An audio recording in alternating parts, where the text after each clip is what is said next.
कृषि को फायदे का धंधा बनाने और किसानों को उनकी मेहनत का वाजिब मूल्य दिलाने के उद्देश्य से प्रदेश सरकार द्वारा समितियों के माध्यम से खरीदी का कार्य किया जा रहा है, लेकिन भ्रष्टाचार ने इस योजना को भी पलीता लगा दिया है। खरीदी केंद्रों पर किसानों से जहां अवैध रूप से वसूली की जाती है और तौल में गड़बड़ी की जा रही है, वहीं कृषि उपज मंडी में व्यापारियों द्वारा किसानों के साथ खुली लूट की जा रही है।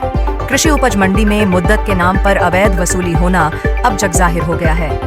कृषि उपज मंडी पहरुआ में प्रतिदिन करीब 5 करोड़ रुपए की खरीदी होती है, जिसमें लगभग 4 लाख रुपए अवैध रूप से किसानों से व्यापारी वसूलते हैं। इसका सीधा नुकसान किसानों और सरकार दोनों को होता है। किसानों को उनकी उपज का वाजिब मूल्य नहीं मिल रहा है। निर्धारित कीमत से कम रुपए मिलने के कारण किसान परेशान है, लेकिन व्यापारी के डर और दबाव के चलते शिकायत नहीं कर पाते, क्योंकि उपज को बेचने के लिए उन्हें मंडी में ही आना होता है और शिकायत करने पर व्यापारी उनकी उपज नहीं बिकने देते। मंडी प्रशासन का कहना है कि किसानों द्वारा शिकायत नहीं की जाती है, जबकि हकीकत ये है कि व्यापारी के दबाव में किसान शिकायत करने से कतराते हैं। आज कृषि उपज मंडी पहरुआ में जोबा ग्राम निवासी किसान रामलाल ने न्यूज MP 21 के संवाददाता अवधेश सिंह चौहान से चर्चा के दौरान बताया कि उसने जिस रेट पर गेहूं बेचा था, उसे उतनी राशि नहीं मिली। सरकार द्वारा भ्रष्टाचार रोकने के लिए ऑनलाइन व्यवस्था की गई है। किसान के पास जब ऑनलाइन मैसेज पहुंचा, तब उसे अपने साथ हुई ठगी का पता चला।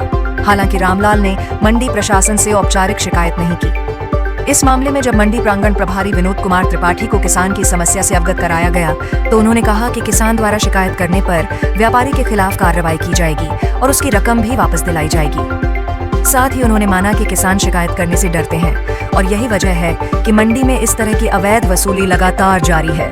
संवाददाता अवधेश सिंह चौहान के साथ हेमंत सिंह, न्यूज MP 21।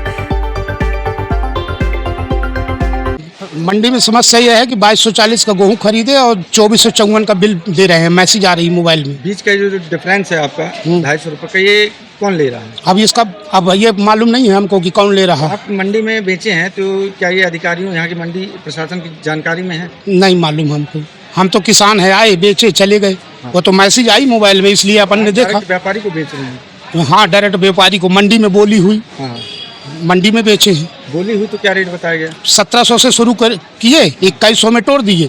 इसके बाद फिर गेहूँ हमने छनाया, माल रोक दिए। छनाने के बाद फिर 2240 में ब्लैक में बिका। फिर बिल आपको कितने का दे रहे हैं? 2454 रुपया का मैसेज आई है। आपने इसकी शिकायत की? नहीं किया अभी कहीं। ये कब की बात है? ये अगले बुधवार की बात है। क्या नाम है आपका? रामलाल पटेल। कहाँ से आए? जोबा से। दादा, ये जो है ये सिर्फ आपके साथ है कि और अन्य के साथ? अब ये पता नहीं, मेरे साथ तो हुआ है। लगभग 24 कुंटल है ना? हाँ, 24 कुंटल से थोड़ा कम था। कम रेट का बिक रहा, बिल अधिक आ रहा। ऐसा नहीं है। अगर उसने क्रेता व्यापारी ने अगर जो पेमेंट उनके मैसेज आया, अगर पेमेंट उसने कम दिया है, अगर ये लिख के हमको देंगे तो हम क्रेता व्यापारी से पेमेंट पूरा दिलाएंगे। आपको किसान ने अभी आपको सामने दिखाया कि उनके मैसेज में जो रेट है उससे कम रेट उनको मिला है। तो अब इस पे आप क्या कार्रवाई? वो लिख के अगर देंगे तो क्रेता व्यापारी से उनको भुगतान पूरा दिलाएंगे। ऐसी कई लोगों के साथ समस्या है। हाँ, तो जो अगर सूचना अपने को मिलेगी तो ऊपर कार्रवाई करेंगे। आप क्या है यहाँ पे? हम सहायक निरीक्षक हैं, विनोद कुमार त्रिपाठी, प्रांगण प्रभारी। प्रांगण प्रभारी है, तो आपको इसकी जानकारी नहीं रहती कि किसानों के साथ क्या समस्या हो रही है? जबकि आप नहीं, तो जब भाई किसान जब तक लिख के न देगा और कोई जानकारी न देगा तो कैसे जानकारी? इतनी बड़ी मंडी है तो किसान तो आते हैं। कैसे करेंगे उसका थोड़ी यहाँ क्या है, यहाँ जो बया है तौलक, वो ढेर का थोड़ी परिवर्तन हो जाएगा। किसी ढेर ने अगर ये 2400 रुपये बिका है, बगल वाला बिका है मतलब 1200, अब उसकी में अगर उसकी पर्ची नहीं है तो 2400 वाले के वो वाले ढेर का कट गया तो उसके क्या मैसेज आ गया वो, जबकि किसान ऑन स्पॉट में रहता है तो जो रेट बोली होती है वो रेट का भुगतान पाता है। लेकिन ये किसान ने तो बताया कि इसके साथ, तो अगर उसने कहा तो लिखे थे तो हम क्रेता से पेमेंट करवाएंगे, क्रेता के साथ कार्रवाई करेंगे।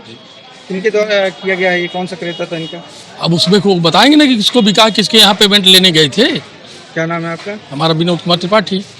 किसी भी शिकायत, समस्या, भ्रष्टाचार, आपराधिक गतिविधियों और समसामयिक घटनाओं की जानकारी हमारे WhatsApp नंबर पर आप भेज सकते हैं। हम उसे प्राथमिकता से हमारे चैनल में प्रसारित करेंगे एवं आपको पुरस्कृत करेंगे। आपकी पहचान पूर्णतः गोपनीय रखी जाएगी।